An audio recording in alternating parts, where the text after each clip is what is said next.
बिस्मिल्लाहिर्रहमानिर्रहीम। अनवर गाजी स्पेन में, और स्पेन का दूसरा बड़ा तारीख़ी शहर जो है वो बार्सिलोना है। यहाँ पर आए हैं तो हमारे दोस्त मौलाना अदनान साहब, नासिर साहब, इन लोगों ने यहाँ पर महफिल सजाई है। कैमरामैन अभी दिखाएगा। तो इन इतनी बड़े कम्युनिटी के लोग यहाँ जमा हैं। यहाँ से मुफ्ती अहमद अफनान साहब कोई खुसूसी बात करेंगे, दीन की दावत देंगे। तो ये देखें, ये कैमरामैन दिखा सके इन लोगों को।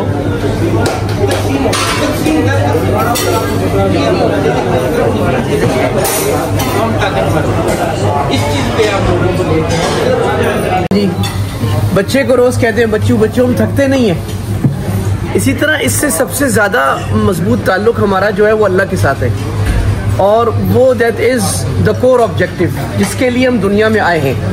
और इंसान जितने भी दुनिया में रहते हैं, अल्लाह ताला ने फरमाया ये तुम्हारा ज़बान का इख्तिलाफ, कौम का इख्तिलाफ और हमारे हज़ार इख्तिलाफ, ये बात के अल्लाह कह रहे हैं ये तो बाज़ इख्तिलाफ मैंने खुद ही पैदा किए। अल्लाह ने खुद रंग अलग रखे, ज़बान अलग रखी, कौम अलग रखा, कबीला अलग रखा, सोच अलग रखी। लेकिन वो जो एक मकसद है उस पर सब मुश्तरक है, जिसको हम उम्मत का मकसद कहते हैं, और वो कभी पुराना नहीं होएगा।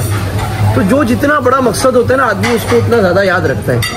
और अल्लाह ताला ने हज़रत आदम अलैहिस्सलाम को जन्नत में पहले डाला और फिर जन्नत से निकाला। यानी अल्लाह को तो पता था ना निकलना है इनको, तो अल्लाह ने क्यों किया? आदम गए, गलती की, बाहर निकले। तो दो वजह से अल्लाह बताना चाह रहे हैं। अल्लाह ताला एक तो बताना ही चाह रहे हैं कि तुम्हारे बाप आदम ने गलती की, तुम सब उनकी औलादो गलती करोगे। तो अल्लाह के नबी ने फरमाया कि कुल्लु बनी आदम खत्ताउन, हर इंसान, आदम का हर बच्चा गलती करेगा। तो गलती करना कोई बुरी बात नहीं है, गुनाह हो जाना गलती सबसे हो जाता। लेकिन आगे अल्लाह के नबी ने फरमाया कुल्लु खैरुल खत्ताइन तव्वाबीन, लेकिन सबसे अच्छे गलती करने वाले वो हैं जो तौबा भी कर लें, वापस आ जाए। वो कहते हैं सुबह का भूला शाम को घर आ जाए तो बुरा नहीं कहते। माँ अपने बच्चा जितना खराब हो जाए ना, और वो सारी जिंदगी पलीत काम उल्टे करे, भाग जाए, लेकिन वो अगर अपनी माँ के पास आएगा ना, माँ उसको वो नहीं करेगी मेरा बच्चा है, वो बोलेगी मेरा है भाई, दुनिया जो भी कहे वो मेरा बच्चा है। तो अल्लाह भी हमें ऐसे ही समझते हैं कि हम जो कुछ कर जाए, जब हम अल्लाह के पास वापस आते हैं ना, तो अल्लाह के नबी फरमाते हैं अल्लाह को ऐसी खुशी होती है कि जैसे किसी का ऊँट घूम जाए और वो सहरा में भटक रहा हो, उसको वापस मिल जाए। और एक तो ये मैसेज ना कि हमने अल्लाह को छोड़ना नहीं है, मायूस नहीं होना, कुछ भी वक्त है अल्लाह के साथ। दूसरी बात ये, इसको अपनी असास समझना। देखिए आप सब लोग बैठे हो, माशाल्लाह सब लोग यहाँ एक अच्छी ज़िंदगी गुजार रहे हैं, लेकिन इस अच्छी ज़िंदगी के पीछे एक बड़ी मेहनत है। अभी मौलाना भाई साहब इंटरव्यू कर रहे थे, हर एक बता रहा था मेरी क्या कहानी है, लेकिन वो मेहनत के बाद एक हमें अच्छी ज़िंदगी मिल गई, और आगे अल्लाह से उम्मीद और अच्छी ज़िंदगी देंगे। तो इसका मतलब है कि दुनिया की 2 दिन की ज़िंदगी के पीछे हमारी बड़ी सेक्रीफाइस है, हमारी फाइनेंशियल मेहनत, हमारी जिस्म की मेहनत, हमारी सफरिंग, हमारी फैमिली की suffering. And of the day there is light. तो जब दुनिया की 2 चीज़ के लिए इतनी मेहनत है, तो आखिरत के लिए कितनी मेहनत होगी। अब हमें अपने आप को सोचना चाहिए कि क्या हम मेहनत कर रहे हैं, क्या हम हमेशा क्या हमने 30 साल 40 साल, इससे ज़्यादा कितना कैरियर है, हमारी ज़िंदगी कितनी है, इसके लिए हमने कितनी मेहनत की है, सही उल्टा सब काम किया। आखिरत के लिए हमने कितनी मेहनत की है, जहाँ इन्फिनिटी हमेशा रहना है। तो एक तो अल्लाह ये बता। दूसरी बात, आदम अलैहिस्सलाम को निकालने में ये हिकमत थी कि अल्लाह हमें बताना ये चाह रहे हैं कि भाई याद रखना तुम्हारा असल वतन कौन सा है ना। हमारे लोग यहाँ पजल रहते हैं, पाकिस्तान जावा ना जावा, पाकिस्तान घर बनावा ना बनावा, की करा पाकिस्तान के लोगों ने लावा ना लावा। हमारे जो लोग यहाँ होते हैं ना, वो अटके हुए होते हैं, पाकिस्तान में इन्वेस्टमेंट कर भी रहे होते हैं, पता नहीं जाना कोई खा भी जाता है।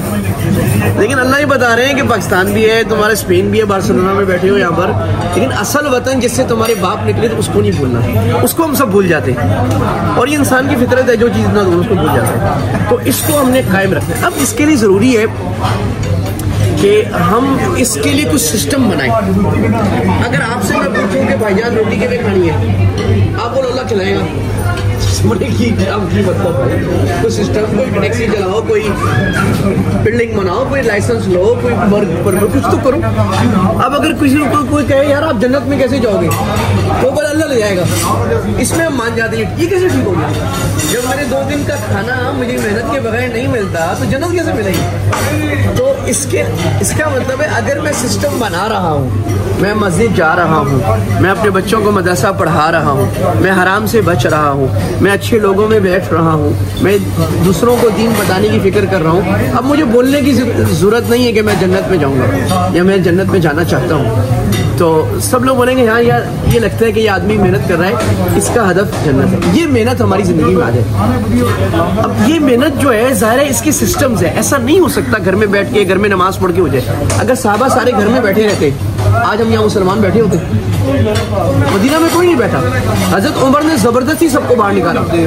हालांकि मदीने की मौत की फजीलत है ना, साहबा अक्सर मदीना क्यों बाहर निकले वो। अब अच्छा हम यहाँ गैर मुस्लिम ममालिक में बाद लोग कहते हैं यार यहाँ तो इस्लाम हमारा ख़राब है। क्यों ख़राब होगा भाई?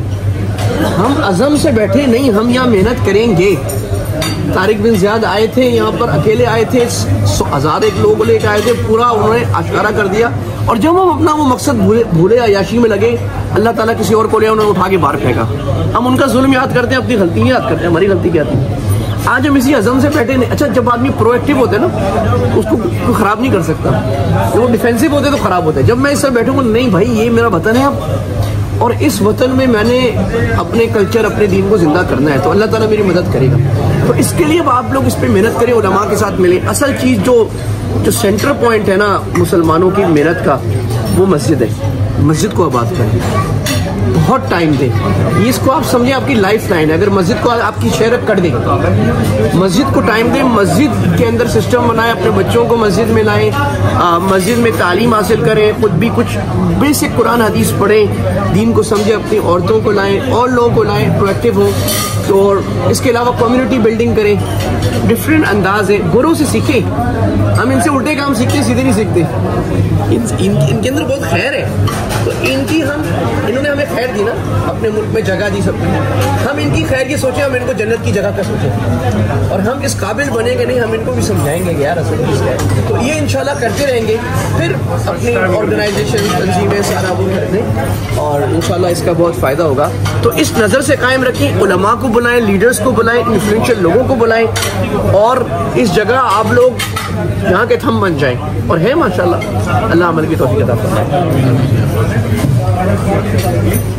सेंटर और खिदमत का मौका दें हमें इंशाल्लाह। याद आकिया साहब तो तसल्सल से जाते हैं। अच्छा तो ज़रूर बताइएगा जब भी तशरीफ लाएं। दूसरा आना है आपने, क्या है मुझे बताना है आपको। जी हाजी साहब आप दुआ फरमाएं प्लीज़। अल्लाहुम्मा सल्ली अला मुहम्मद व अला आलि मुहम्मद कमा सल्लैता अला इब्राहीम व अला आलि इब्राहीम इन्नका हमीदुम मजीद। अल्हम्दुलिल्लाहि रब्बिल आलमीन वल आक़िबतु लिल मुत्तक़ीन। या इलाहुल आलमीन या अरहमर राहिमीन। आज हमारे जितने भाई यहाँ पर बैठे हुए हैं, या अल्लाह इनका बैठना खालिस आप अपनी रज़ा के लिए कबूल फरमा।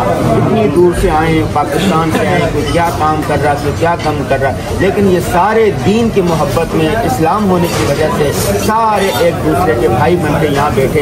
या अल्लाह इन सबको भाई भाई बना दे। या अल्लाह इनकी जितनी हाजात है सबको कबूल फरमा। या अल्लाह इनमें से जो बीमार हैं, जो परेशान हैं, उनकी परेशानियों को दूर फरमा। या अल्लाह हमारे भाई हैं या इनके वालिद की वफ़ात हो गई है, या अल्लाह इनके वालिद के कामिल मग़फ़िरत फरमा, इनको जन्नतुल फिरदौस में आला मकाम अता फरमा। या अल्लाह हमारे भाई इमरान हैं, मौलाना अदनान साहब हैं, भाई नासिर साहब हैं, अब्बासी साहब हैं, हाफिज साहब हैं, इसके अलावा जितने लोग हैं जो दीन के लिए अनथक मेहनतें कर रहे हैं, आपस में इत्तेफाक व इत्तेहाद के लिए मेहनतें कर रहे हैं। या अल्लाह इनकी इन खिदमात को अपनी बारगाह में कबूल फरमा। मालो दौलत में, आल औलाद में बरकतें और तरक्कियाँ अता फरमा। इसी तरह इस महफिलें होती रहें, इनको मीनारे नूर बना। अल्लाहुम्मा सल्ली अला मुहम्मद नबिय्यिल उम्मी व अला आलिहि व सहबिहि अजमईन बिरहमतिका या रहमान। जी माशाल्लाह मुफ्ती अहमद अफनान साहब ने बेहतरीन बात की, और ये सारे लोग यहाँ पर जमा थे, ऐसा लग रहा था मिनी पाकिस्तान जमा है। आज की ये जो दावत थी बहुत अच्छी लगी, और इंशाल्लाह ऐसी महफिलें जमती रहेंगी। मुझे दीजिए इजाज़त, अल्लाह हाफ़िज़।